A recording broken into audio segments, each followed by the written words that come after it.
I'm Lacey Nobles of the City of Lubbock. We're going to start our news conference in just a few seconds.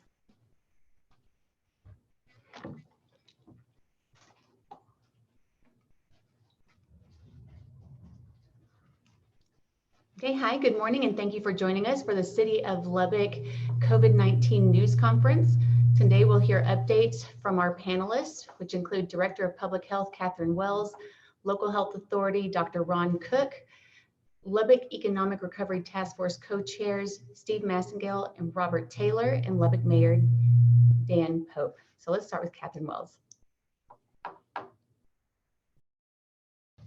Good morning, and thank you for allowing me to provide an update once again on our ongoing COVID-19 situation here in Lubbock.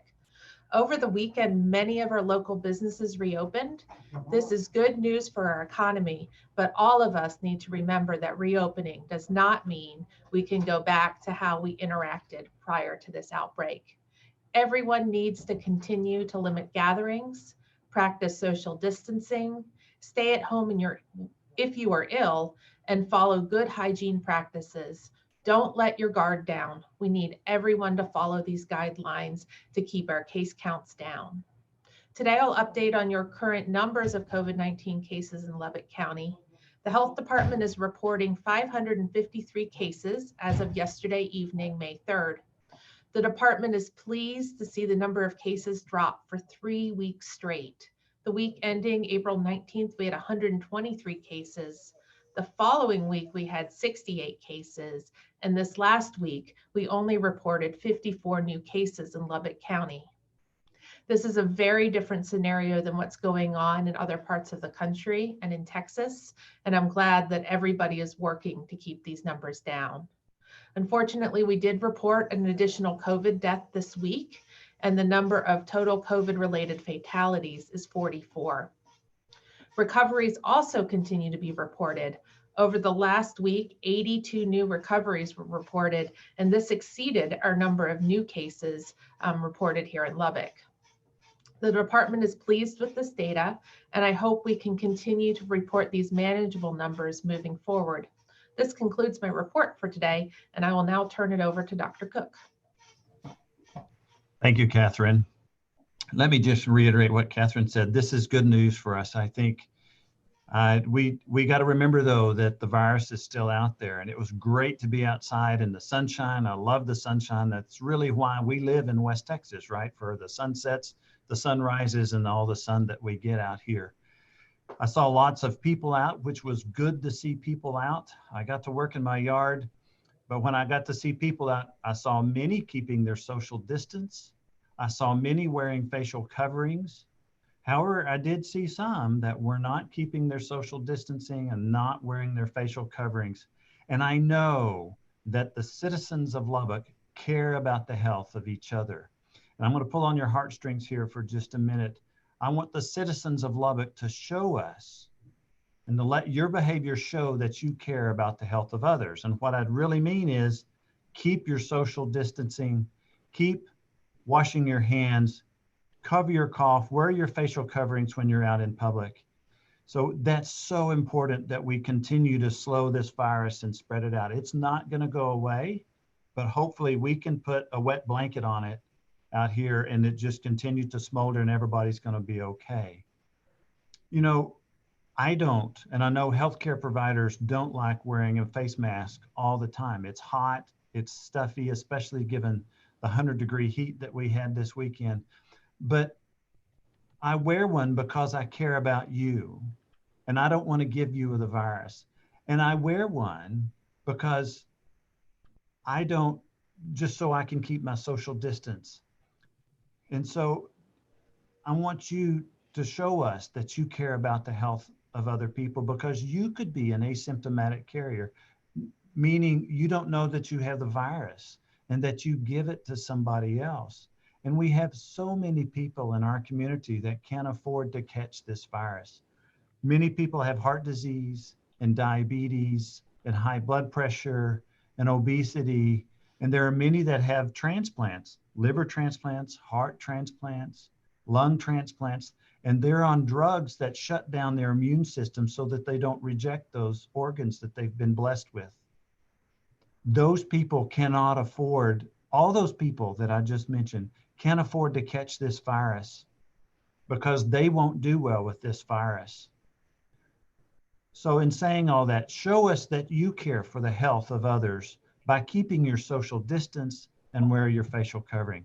We're going to lick this virus. This is good. You guys are doing a great job, but we got to continue to stay firm and keep our social distance and wear our facial coverings. That's all I have. Thanks. Lacey, back to you. Thank you, Dr. Cook. And now for updates from the Lubbock Economic Recovery Task Force, or LERT, are the co-chairs Steve Massengale and Robert Taylor. Thank you, Lacey.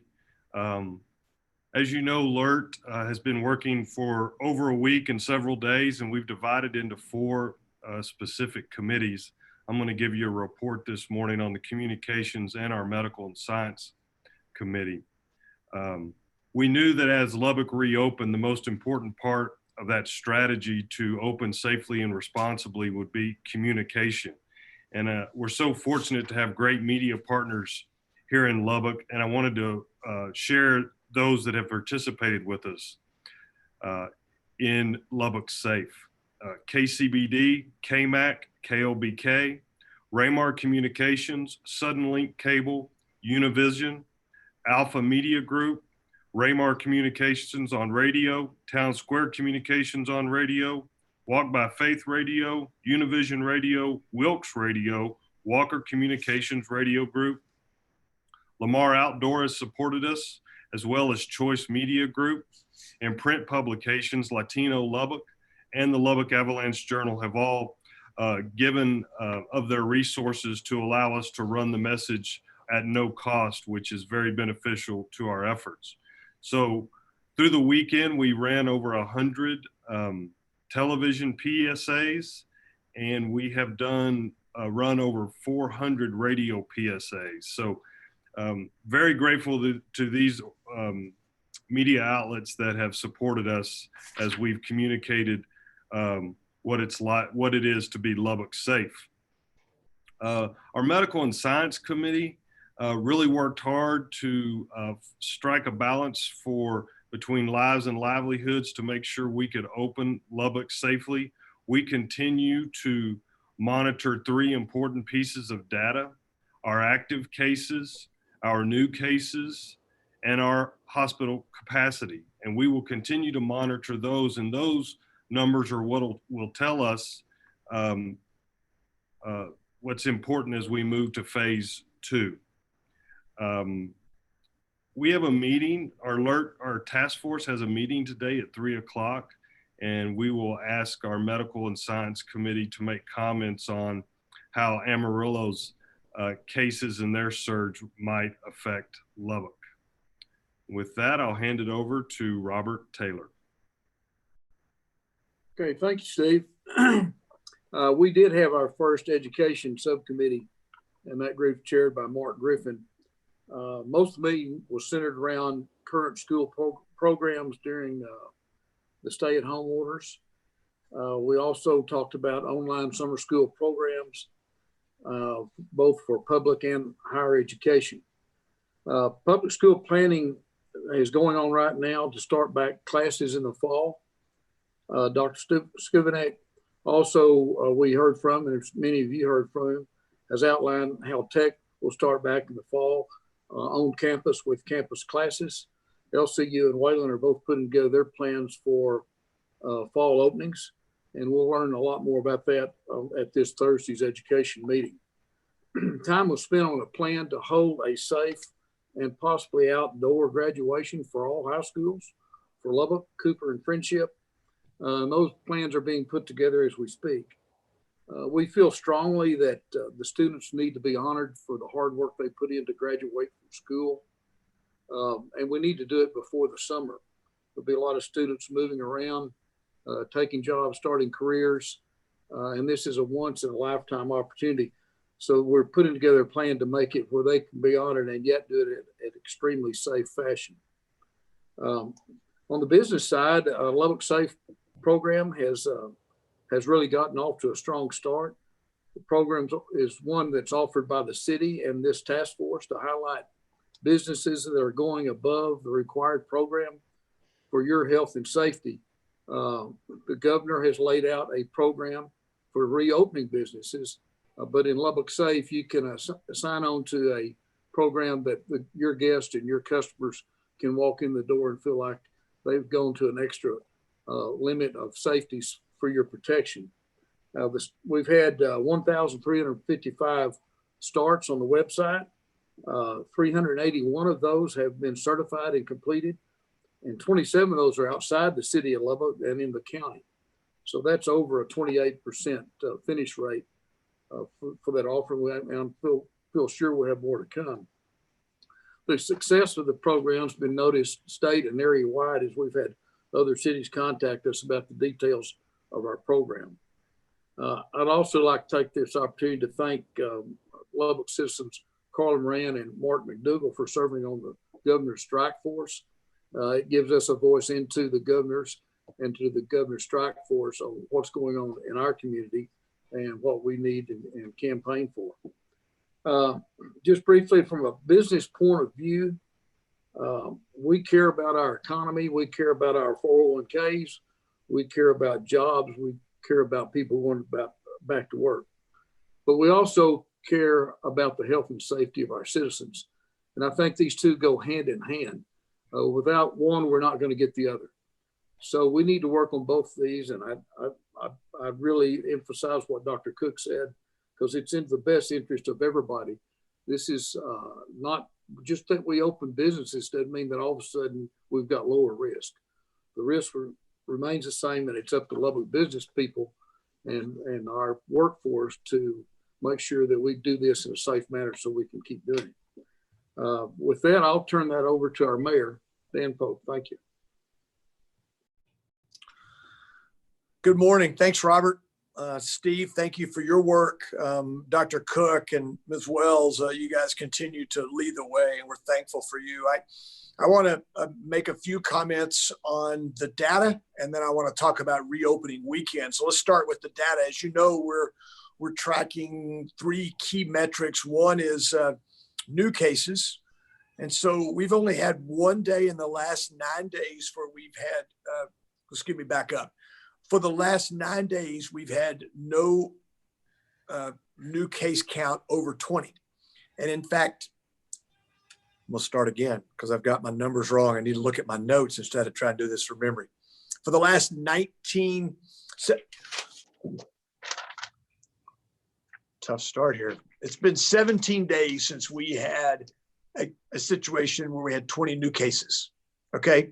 In the last 9 days, we've only had one of those where we had double-digit new cases. So the trend is very, very much to our liking. Second thing, active cases. Really a good trend on the active cases. In fact, we have 268 active cases today and 241 recovered cases. So we're seeing those numbers come very close together. Remember, you can follow this data on our city website, mylubbock.us. Click on the coronavirus link. It'll take you right to the health department website where this data is updated late every afternoon. The third thing we're following closely is hospital capacity.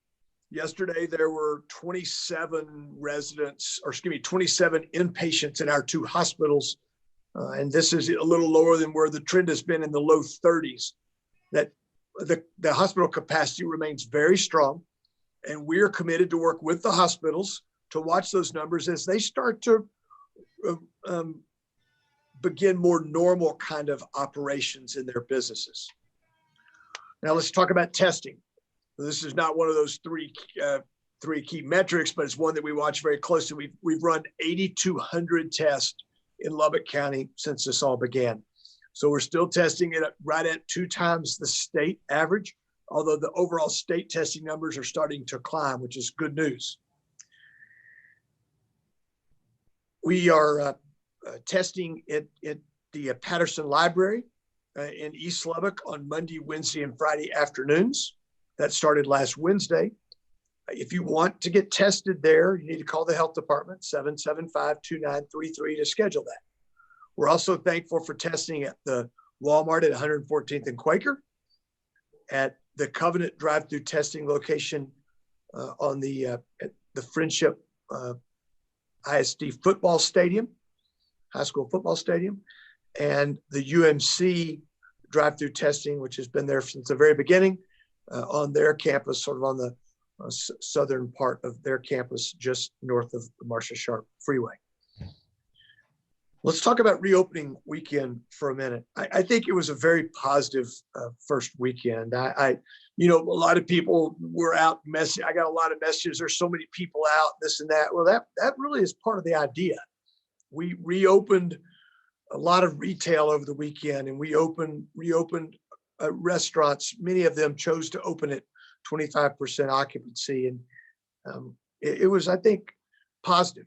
Our fire marshal's office was out working with our businesses and really had very few problems. In fact, we probably had more challenges in our neighborhoods, where on Saturday night we had a lot of gatherings. We're all for people getting together. We'd like you to keep those to groups of less than 10, and we want to make sure you're social distancing. And I know with the weather we've had, it's been very difficult to do that, but let's try to do that. I also have heard from many of you who are not back to work yet. Men and women who are independent contractors, people who cut hair and do nails and work in our spas and work in our gyms. And we're working diligently and every day with the governor's office, with our strike force members here locally and statewide, the leadership of the strike force, to get you guys back to work. We hear you. We think in Lubbock, you can responsibly and safely go back to work, and we will continue to work toward those ends. I'm thankful for Lubbock Safe and the work that's gone into that and how people have really bought into it. That is the right way to reopen our economy. You may have seen this weekend, Warren Buffett did his annual address and at the Berkshire Hathaway annual meeting. Instead of 40,000 people descending upon Omaha, he did it virtually. And he said a lot of things. He's a bright man. But one thing that I pulled away from it was he was talking about, in a question he was asked about recovery, he said something along the lines of, don't bet against the American spirit. Don't bet against the United States of America. You know, I feel very much that way. In fact, I found myself in a discussion this weekend with a friend about our recovery locally. And I remain bullish upon our recovery because of our diversified economy, because of the small business portion of our economy and the fact that we rely heavily on agriculture and that we require heavily on healthcare and higher education. I think we will come back in those areas quicker than many parts of the state and the country. The other thing that I really take a lot of solace in is the fact that the West Texas spirit is so strong. You know, a week from today, we will observe the 50th anniversary of the Lubbock tornado. And I've had a chance to talk to several media outlets about that and reflect upon it. And I can't have those conversations without talking about the men and women who led that recovery. I don't think it's any different today. That's still who we are. We will come back from this. And I think it's because of love. And I'm not going to preach to you, but I do think that we love our families. We love our neighbors. We love this place. We love Lubbock. And I believe, I know that is what is going to lead us to a very bright future. We're going to get there slowly. We're going to get there safely. Please be safe and be kind and always be hopeful. Thank you very much.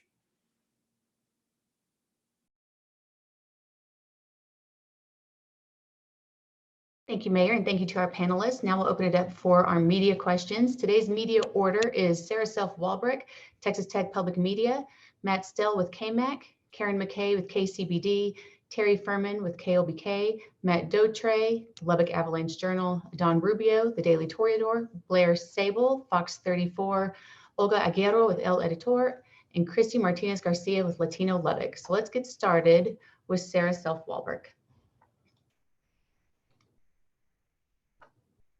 Good morning. Can y'all hear me? Yes, ma'am. Wonderful.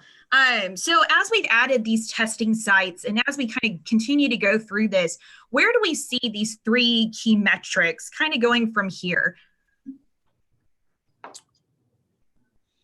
Dr. Cook, you want to answer that one? You can clarify me the question for me just a little bit. Sure. So yeah, we've added, the testing site at the Patterson branch and the Walmart location.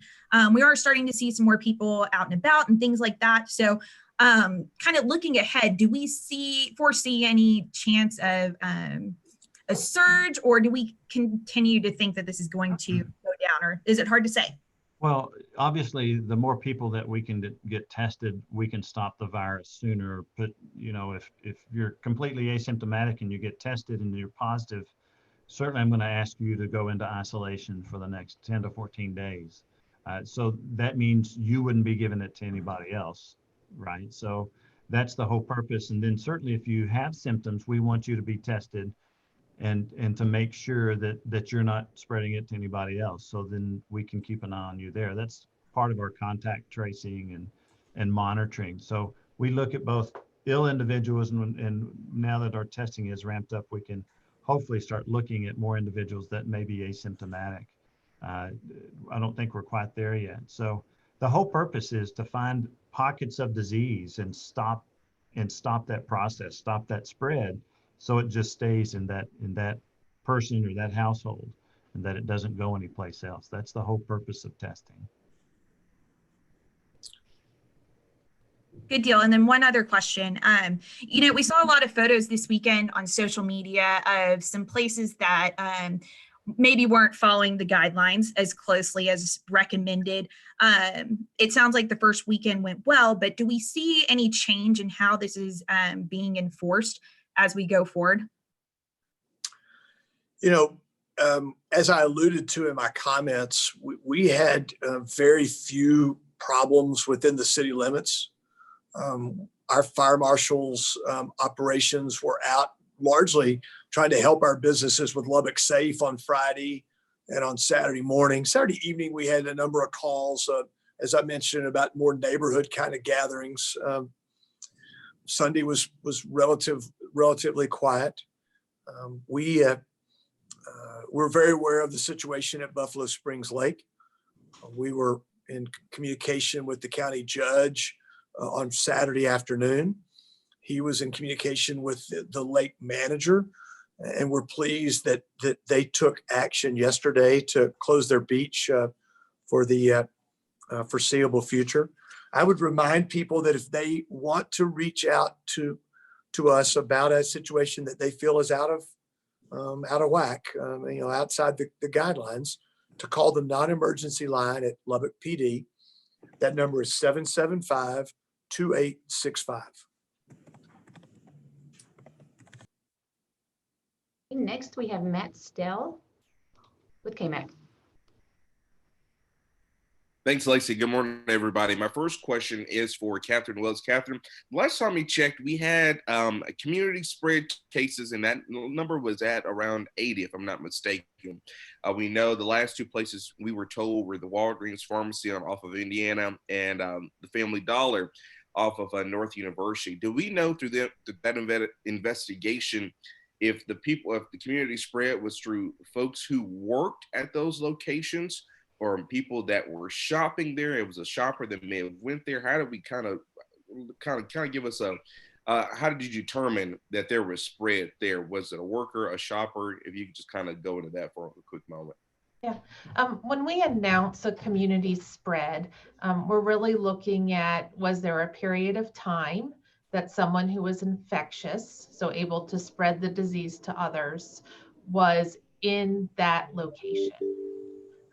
So most of these, it tends to be someone who's working there because it's a longer amount of time. You can kind of tell from the time, but we're really looking at areas where there's nowhere, where there's possibility of spread, and we have no way of contacting everybody in that facility. Gotcha. Okay, thanks so much. My second question is for Mayor Pope. Mayor Pope, I know you saw that you've been made a meme. I think you said you've arrived now over the weekend regarding Buffalo Springs Lake. I mean, kind of tell us. I know you spoke on Buffalo Springs and how you're working with them. But what do you think about folks who say, man, we've got a social distance. Mayor Pope is he's gonna throw a fit. That folks I really know that you care about our safety. What's your response to that? Well, first of all, thanks for recognizing the meme, Matt. My wife says that they should see me yelling at the refs at a Tech basketball game and use that as the meme. But anyway, that's an aside. We've had to make a number of difficult decisions. We're asking our citizens to be safe, to use common sense, to work together to get through this. That's all we can do. And I believe that the vast majority of our citizens buy into that and say that's the right thing to do. And we see that. We see that, I really believe, in the health of our community. We see that in our numbers. We have a good trend and we have strong hospitals, and that allows us to reopen our economy and to do it safely. And that's so that puts people back to work. And that's what this is about, Matt. And we're going to continue to try to do that, to reopen small businesses, to put people back to work, and to do it safely. We don't want to sacrifice, do things too soon and sacrifice safety. And I think we're on a nice course. All right, thank you. Okay, next we have Karen McKay with KCBD. Good morning. I want you to know I was at the post office this week. There was a very, very long line. I was the only one in line wearing a mask. And I heard a lady behind me say, to her friend, you don't have to wear a mask because they don't really work. I read that on the internet. So my question is to you, Dr. Cook. What would you say specifically to that lady and to all the other people who've looked on the internet and see that masks don't work? What evidence is there? What do they do? Thanks, Karen, for that. I don't use Dr. Google for most of my medical information. I use respected journals on internet searches that I have access to. So anybody can post anything they want to and call it credible on the internet. That's just the internet. There are reasons why when we do procedures in the office or in the operating suite that we wear a mask. That history has gone back eons to show that if you wear a mask during procedure, I'm not going to infect my patient. We're asking the citizens of Lubbock to do the same thing. You could be completely asymptomatic, shedding this virus, and if you wear a mask, you're going to certainly decrease the ability to spread that virus to somebody else. That's the whole reason when I'm in the operating suite or I'm doing a procedure in the office that I wear a mask, so I don't give you something that I have, okay? There are studies that show that on the other side, is it going to protect me from getting a virus? Probably, but not to the extent of me giving you the virus. So that's what I'm asking people to do, is wear a mask for the health of others because I care about you. That's the whole purpose. Thank you, Dr. Cook. Thank you. And I have a question for the mayor as well. We talked about a lot of violations or a lot of people who maybe were testing the waters this weekend.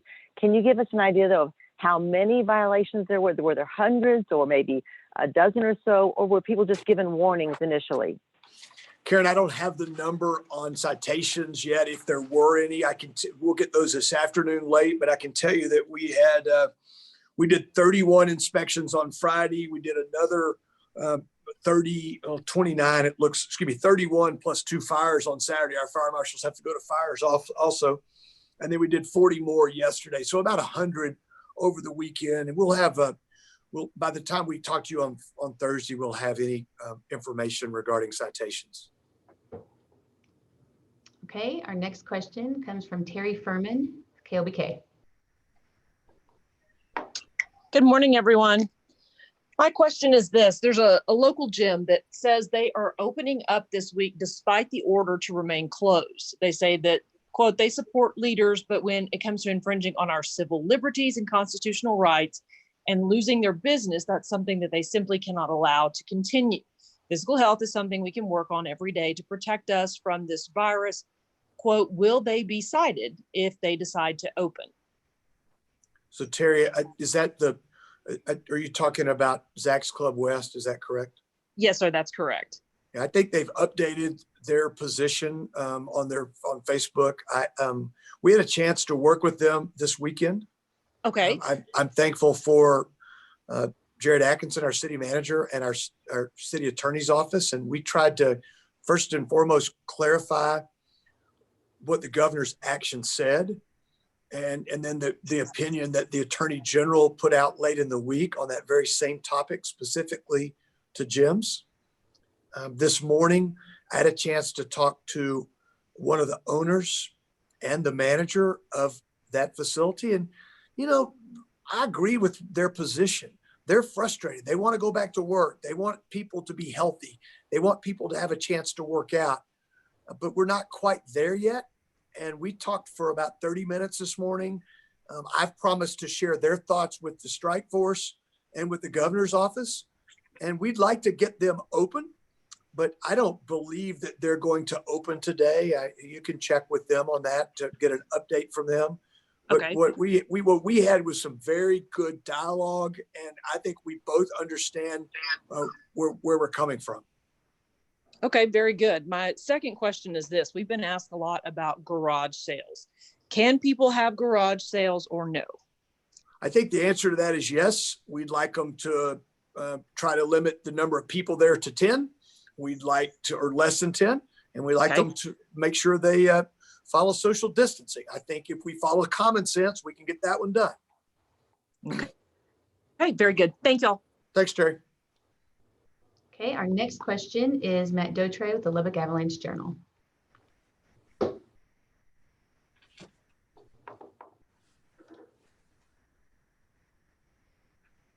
There we go.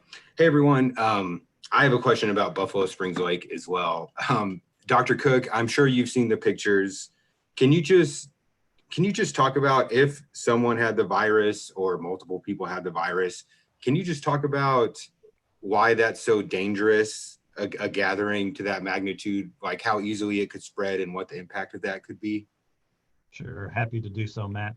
You know, these are otherwise normally healthy individuals that have the physical capability to go out and be at a big group gathering like that. And so, you know, some of the pictures I saw, I didn't see anybody wearing a face mask or facial covering at the beach there. And so, you know, so these individuals, if somebody's sick or asymptomatic and are carrying the virus, and then, you know, so they're in a group of 10 or 15 people there, then they're going to hand this virus off to them. And then, so we'll see what happens in a week, 10 days, 14 days. Average incubation time is 7 to 10 days, maybe 14 days. So that's why it's so dangerous. And then these individuals then take it home to their households or their loved ones. And then now they're going to get their loved ones sick, and they don't mean to. Certainly nobody wants to purposefully give somebody an illness that could kill them. And obviously it can kill people. We know that at a much faster rate, higher rate than this is not just the flu. I've seen that. This is not just the flu. The ability to infect somebody, infect others in such a short period of time with such potential onslaught of disease process for those individuals, it can be devastating to certain individuals. And that's what we're trying to do. We're trying to slow it down, trying to stop it where that doesn't happen. That's a perfect place for that to occur. Mm-hmm. Thank you. And can you talk a bit more about when we could start to see the effects of this opening weekend? I mean, will will we not really understand it for 14 days now? Anywhere from 7, 10, 14 days. The average onset is about 5 days before somebody starts getting symptomatic. If you're hospitalized, it's usually within 8 to 9 days. It's when your respiratory symptoms significantly worsen to the point that you have to go to the hospital. Okay, next we have a Don Rubio with the Daily Toreador. Hello, everyone. I guess my question is for someone on the Lubbock Economic Recovery Task Force. It was mentioned that you guys are just going to discuss plans regarding education. I was just wondering if there are any plans that you can tell us right now or items that you're going to be discussing regarding higher education and local universities and colleges. You want to take that one, Robert? Okay, sure. Yes, we Thursday is when we have our second meeting, and it's going to focus on higher education, as well as some public school, but mostly higher education. And the plans that are being worked on are being posted now. And I really think we'll get a better sense after Thursday's meeting of what campus life will look like. I think Dr. Stuvenek did a good job. If anybody saw him on CNN News during that interview, saying that campus life will not be the same as it was prior to COVID, but it will be different, but it will be face-to-face communication and teaching on the campuses. And LCU, Wayland, and all the higher educations that we're in touch with are following that same protocol. I'll add to that. The work we do on the Lubbock Economic Recovery Task Force is all important, but in my opinion, the most important work we could do is as it applies to our campuses in our community. Nothing could have a bigger impact on the churn of our economy than students back in classes and faculties back in classrooms teaching, not to mention football come this fall. So our task force is poised to support our public school districts as well as our institutions of higher learning to make sure that we can do whatever it takes for them to open safely and responsibly. All right. Well, I guess just as a follow-up question, I know even before this task force, there are plans in place for members of a campus community to learn more information and get in contact with someone in the campus administration. As of now, are there ways for someone like a student, faculty, staff member to get in contact with someone on the task force to learn more about what's going on? Sure. One of the easiest ways to access the task force is at www.recoverlubbock.com. And there's a input form there that goes directly to us. And that's probably the quickest way to get to us. You're always welcome to call City Hall too. You can call my number at 775-2008. Okay, now we have Blair Sable, Fox 34. Hi all, good afternoon. My first question is for Dr. Cook. So we've been talking a lot about masks and facial coverings and how important they are. I know I've been wearing mine when I'm out in public, and I've seen, maybe it's about a third of people wearing masks, that sort of thing, but I've also seen some issues with them. So what are some of the big mistakes that you see when people are wearing masks, like, cross-contamination, maybe not wearing them properly? Thank you. Appreciate that, Blair. Most of the problems I see with people wearing facial coverings is they wear them just below their nose. That doesn't do a lot of good because people are probably breathing in and out of their nose. I mean, it does kind of cover their mouth so if they cough or something like that, but you can exhale through your nose as well, and then that spreads the viruses.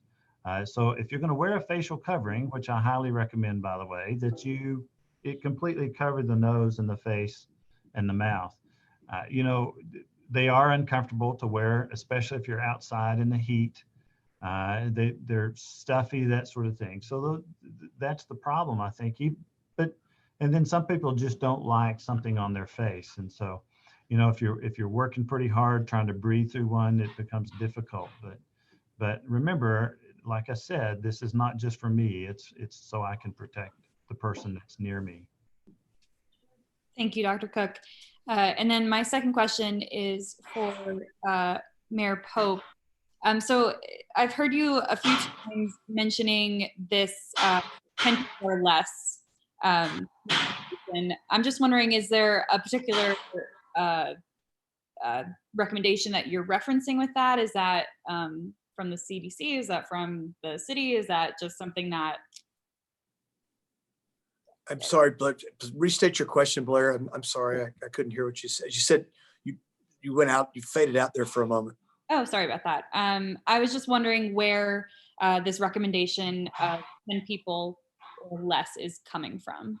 Yeah, so the governor's order really didn't change when we reopened this weekend, and it still cites social gatherings. It cites CDC and White House guidelines. I think most recently it was the 30 days for reopening White House guidance. It may have cited that specifically.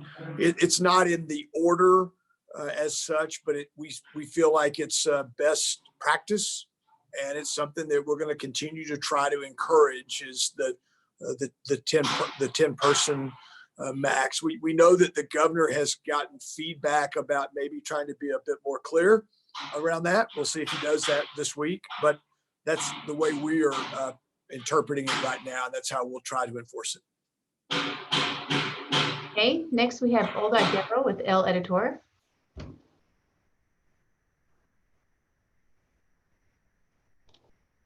Hello, how are y'all doing? Can y'all hear me? Can you hear me? Yeah. Can you hear me? Yes. Okay, I'm sorry, Lacey. I've got two questions, but just base a little bit on Buffalo. Apparently, it seems that they didn't have a plan in place, and maybe this will be different once they decide to open the beaches, okay? The first question will be for Catherine. How many people of the amount on the senior living are actually Hispanics? I mean, is there a number? We have, I don't have the data in front of me, but our dashboard updates by race and ethnicity. Okay, I'll look that up. Okay, it's on the city website. Yes, ma'am. Thank you. The second question is there a policy or a plan in place for those that travel out of state and then come back to Lubbock? Do you still have to quarantine when you come back to Lubbock? There's not thanks for your question, Ogle. There's not a requirement to do that. I'll let Dr. Cook speak to this a little bit more. I think there's probably some public health and common sense kind of background that could be applied to this. Ron?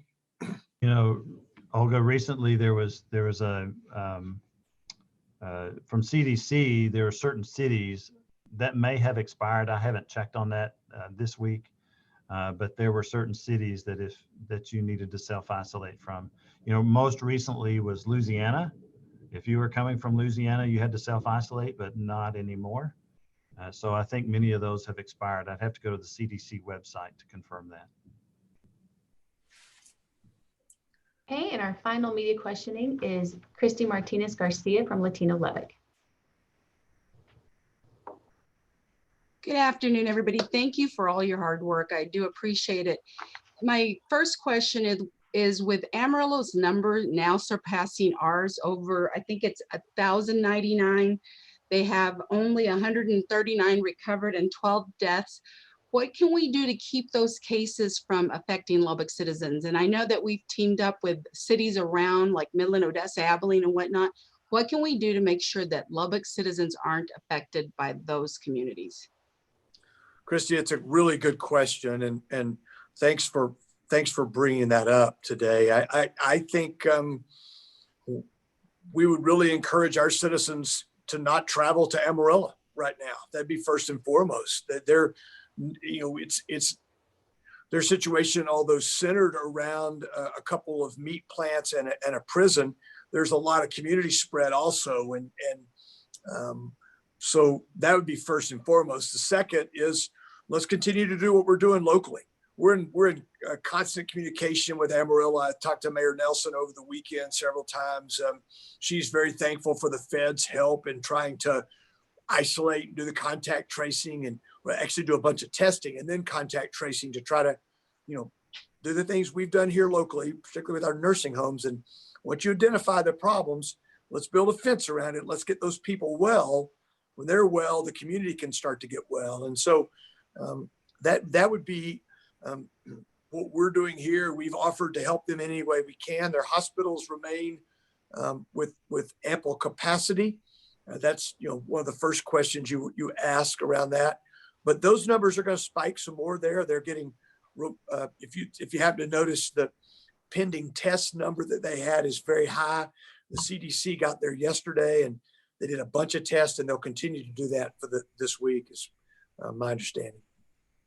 Awesome. And before I ask my next question, I did message to see if any of you spoke Spanish, so that maybe you would want to extend a message in Spanish. If not, let me go to my next question. Does anybody speak Spanish though?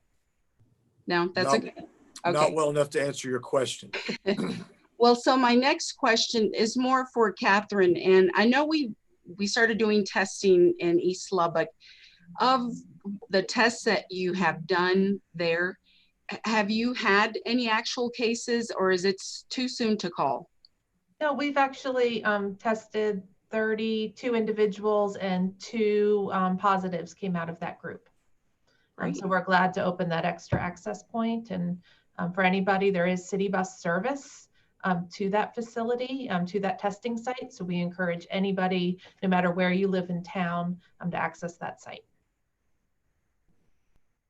Okay, that concludes our media questions and our news conference. Thank you to our panelists and to our interpreters today for joining us. And our next news conference will be Thursday morning at 11:30. So we'll see. Lacey, let me just add before we leave real quick. Christy, to your point about communicating in Spanish, that is important. And we have PSAs in Spanish, and you can view those soon will be able to view those at recoverlubbock.com. Sorry. Okay, that's all right. Okay, so we'll see y'all here Thursday morning at 11:30.